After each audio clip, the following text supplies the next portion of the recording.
Chilli ജാസ്മിനിലേക്ക് എല്ലാവർക്കും സ്വാഗതം. ഇന്നത്തെ നമ്മുടെ വീഡിയോ എന്ന് പറയുന്നത് ഒത്തിരി അധികം ആളുകൾ ഈ കഴിഞ്ഞ കുറച്ച് ദിവസങ്ങളായിട്ട് ചോദിച്ചുകൊണ്ടിരുന്ന അവരെ ബാധിക്കുന്ന ഒരു പ്രധാന പ്രശ്നമായ പച്ചമുളകിന്റെ പൂ കൊഴിച്ചിലിനെ കുറിച്ചുള്ളതാണ്.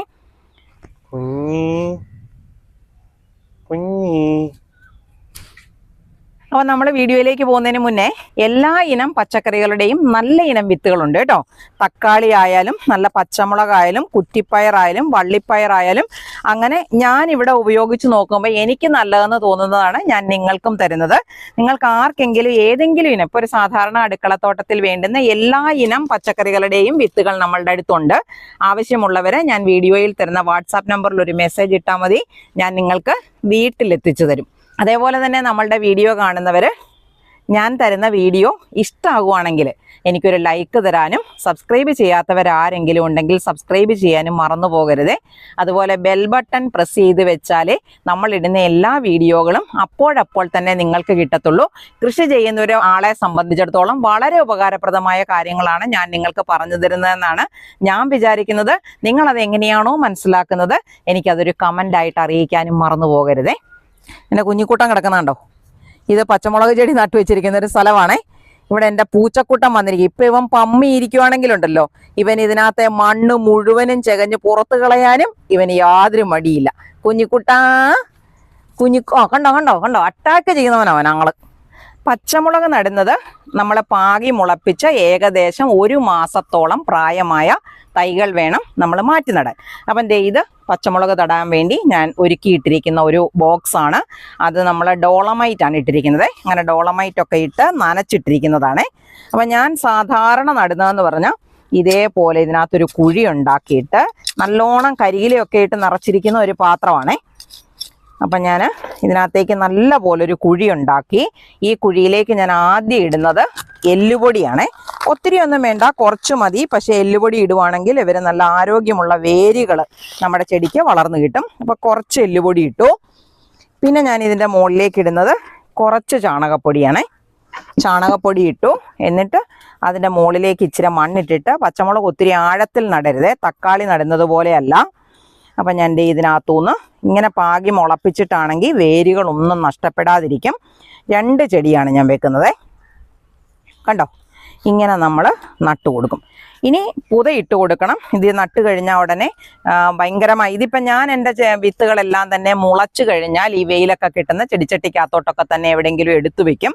അപ്പം നമ്മുടെ ഈ ടെറസേ കിട്ടുന്ന ചൂടുമായിട്ടും ഒക്കെ അവർ യോജിച്ചു പോകുന്നവരാണ്. അതുകൊണ്ട് തന്നെ മാറ്റി നടുമ്പം വേരൊന്നും പൊട്ടാത്തത് കൊണ്ട് ഒരു പ്രശ്നവും ഇല്ല. അല്ലെങ്കിൽ നിങ്ങൾ പാകി മുളപ്പിച്ച് പറിച്ചു നടുന്ന തൈകളാണെങ്കിൽ നിങ്ങൾ ചെറിയൊരു തണൽ അവിടെ കൊടുക്കുന്നത് നല്ലതാണ്.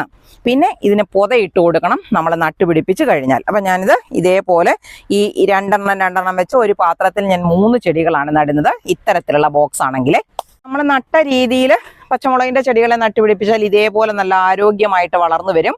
അങ്ങനെ വളർന്നു ഇത് ചാഞ്ഞു പോകുന്നുണ്ടോ? ഇങ്ങനെ ചാഞ്ഞു പോകാതിരിക്കാനായിട്ട് എന്തെങ്കിലും ഒരു സപ്പോർട്ട് കൊടുത്ത് കെട്ടി നിർത്തുന്നത് നല്ലതാണ്. അപ്പോൾ നമ്മളിത് ഇതേപോലൊരു സപ്പോർട്ട് കൊടുത്തിട്ട് PVC പൈപ്പ് ആയതുകൊണ്ട് അതിന് ചെറിയൊരു വളയൽ, അപ്പം ഞാൻ അതേലോട്ടൊന്ന് കൂട്ടിക്കെട്ടി കൊടുക്കുവാണേ. അപ്പം അവരാ ബലത്തിൽ അവിടെ നിന്നോളും. ഇനി നമ്മൾ ഇതുപോലത്തെ ചെടികൾക്ക് എപ്പോഴും ചുവട്ടിലേക്ക് മണ്ണ് കൂട്ടി കൊടുക്കണം കേട്ടോ. കളകൾ ഇത് കണ്ടോ, ഇതുപോലത്തെ കളകളൊക്കെ ഉണ്ടെങ്കിൽ അങ്ങ് പറിച്ച് കളയാം. അപ്പോൾ ഞാൻ ഇതുപോലെ മണ്ണ് കൂട്ടി കൊടുക്കുവാണേ. ഇങ്ങനെ ഇട്ടിട്ട് അടുപ്പിച്ച് കൊടുത്താൽ മതി. ഇത് നല്ലപോലെ ഉണങ്ങിയ ഇലയൊക്കെ ഇട്ടിട്ടുള്ളതായതുകൊണ്ട് കുഴിക്ക് നല്ല ഇരുത്തം വരും. അപ്പോൾ ഇതുപോലെ നമ്മൾ ഇടയ്ക്കിടയ്ക്ക് മണ്ണ് കൂട്ടി കൊടുക്കണം, നല്ല വിളവ് കിട്ടണമെങ്കിൽ. നമ്മൾ ഇതേപോലെ മാറ്റി നട്ട് ചുവട് പിടിപ്പിച്ചിരിക്കുന്ന പച്ചമുളകിൻ്റെ ചെടികളാണ്. അപ്പോൾ ഇവർക്കൊരു 2 ആഴ്ച കൂടുമ്പോൾ നമ്മുടെ ജൈവ സ്ലറി ഇല്ലേ നമ്മൾ ഉണ്ടാക്കി വെച്ചിരിക്കുന്നത്, ആ ജൈവ സ്ലറി നല്ല പോലെ നേർപ്പിച്ച് 2 ആഴ്ച കൂടുമ്പോൾ ഒഴിച്ചു കൊടുക്കണം. മാസത്തിൽ 1 പ്രാവശ്യമെങ്കിലും കുമ്മായവും അതുപോലെ എപ്സം സോൾട്ടും നമ്മളുടെ മുളകിൻ്റെ ചെടികൾക്ക് കൊടുക്കാൻ മറന്നു പോകരുതേ. ഇപ്പം നമ്മൾ കണ്ടിരിക്കുന്ന പച്ചമുളക് ചെടികൾക്ക് നമ്മൾ കൊടുത്തിരിക്കുന്നത് പോലുള്ള കാര്യങ്ങളൊക്കെ ചെയ്യുമ്പോൾ ഇതേ രീതിയിൽ മുളകിൻ്റെ ചെടികൾ വളർന്നു വരും. അതുപോലെ ഇത് കണ്ടോ, പൂക്കളും പൂമൊട്ടുകളും ഒക്കെ ഇഷ്ടം പോലെ ഉണ്ടാകും കേട്ടോ.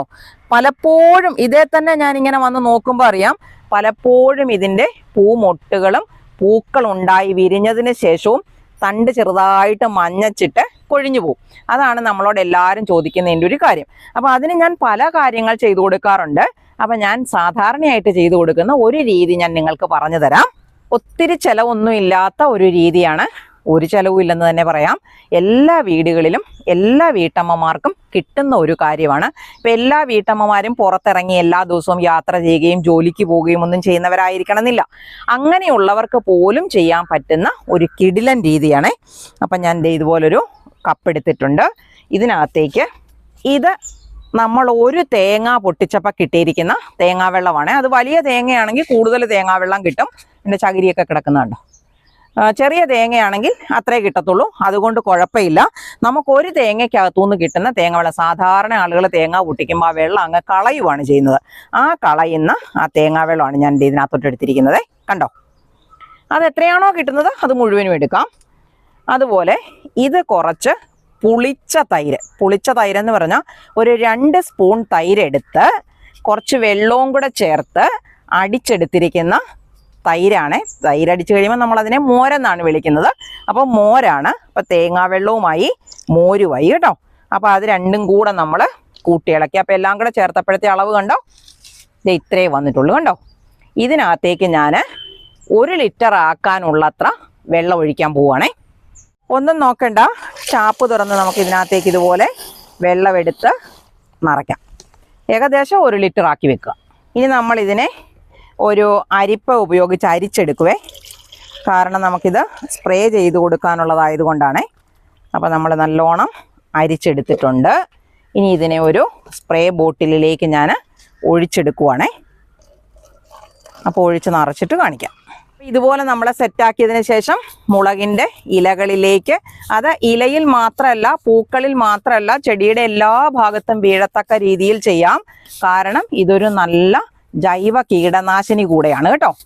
അപ്പോൾ അതുകൊണ്ട് നമുക്ക് ചെടിയിലെ എല്ലാ ഭാഗത്തും ചെയ്തു കൊടുക്കാം. കണ്ടോ, പൂച്ചക്കുട്ടന് വെള്ളം വീണപ്പോഴാണ് കാര്യം മനസ്സിലായത്. അങ്ങനെ ഇറങ്ങി അവിടുന്ന്. അപ്പം ദേ ഇതൊക്കെ അവിടെ ഇവിടെയൊക്കെ കണ്ടോ കാ പിടിച്ചു തുടങ്ങിയിട്ടുണ്ട്. അതുപോലെ ഇതിനകത്ത് 2 രീതിയിലുള്ള മുളകാണ്. നീളം വെക്കുന്ന മുളകുമുണ്ട്, ഉരുണ്ടിരിക്കുന്ന മുളകുമുണ്ട് കേട്ടോ. ഏതായാലും വേണ്ടിയല്ല, മുളകാണല്ലോ എന്ന് വിചാരിച്ച് ഞാൻ ചെയ്തിരിക്കുന്നതാണ്. നന്നായിട്ട് പിടിച്ചു വരട്ടെ. അപ്പോൾ ഇതേപോലെ നിങ്ങൾ ചെയ്താൽ നിങ്ങളുടെയും ചെടികളിൽ നിറയെ പൂക്കളും ഇലകളും കായ്കളും ഒക്കെ വന്ന് നിറയും. പിന്നെ നമ്മൾ ശ്രദ്ധിക്കാനുള്ളൊരു കാര്യം എന്ന് പറഞ്ഞാൽ ഭയങ്കരമായ ചൂട്. ശരിക്കും പറഞ്ഞാൽ ഒരു 25 ഡിഗ്രി സെൽഷ്യസ് വരെയുള്ള ചൂടാണ് പച്ചമുളകിനും തക്കാളിക്കും ഒക്കെ നല്ലത്. ഇപ്പം നമുക്കറിയാം, കഴിഞ്ഞ കുറേ ദിവസങ്ങളായിട്ട് ഏകദേശം 40-നും മുകളിലേക്കും അന്തരീക്ഷ താപനില എത്തിയിട്ടുണ്ടായിരുന്നു. അപ്പോൾ അതേപോലെ ചൂട് കൂടുന്ന സാഹചര്യങ്ങളിൽ ഈ പൂക്കൾ ഉണങ്ങി, അതായത് പോളിനേഷൻ നടക്കാതെ പോവുകയും പൂക്കൾ ഉണങ്ങിയിട്ട് കൊഴിഞ്ഞു പോകുകയുമാണ് ആ ചൂട് സഹിക്കാൻ വയ്യാതെ. അങ്ങനെ പോവുകയാണ് ചെയ്യുന്നത്. അതുപോലെ മറ്റൊരു കാര്യമുണ്ട്, ഈ പച്ചമുളകിനൊന്നും അധികം വെള്ളം വേണ്ട ഒരു ചെടിയല്ല. കണ്ടമാനം നമ്മൾ വെള്ളം കൊടുത്ത് ചെടിയുടെ ചുവട്ടിൽ വെള്ളം തങ്ങി നിൽക്കാനൊരു സാഹചര്യം വന്നാൽ മുളകിൻ്റെ പൂക്കളൊക്കെ കൊഴിഞ്ഞു പോകാനുള്ള സാധ്യത വളരെ കൂടുതലാണ്. അപ്പം നമ്മൾ ഈ ചെയ്യുന്ന കാര്യങ്ങളൊക്കെ ചെയ്തു കൊടുത്തതിന് ശേഷം അതിൻ്റെ ചുവട്ടിൽ എന്തെങ്കിലും നമ്മൾ ശ്രദ്ധിക്കാനുണ്ടോ എന്നുകൂടെ നമ്മൾ നോക്കുന്നത് നന്നായിരിക്കും.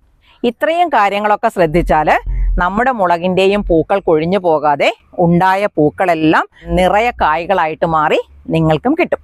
ഇതേപോലെ ഉപകാരപ്രദമായ മറ്റൊരു വീഡിയോയുമായി നമുക്ക് അടുത്ത ദിവസം വീണ്ടും കാണാം.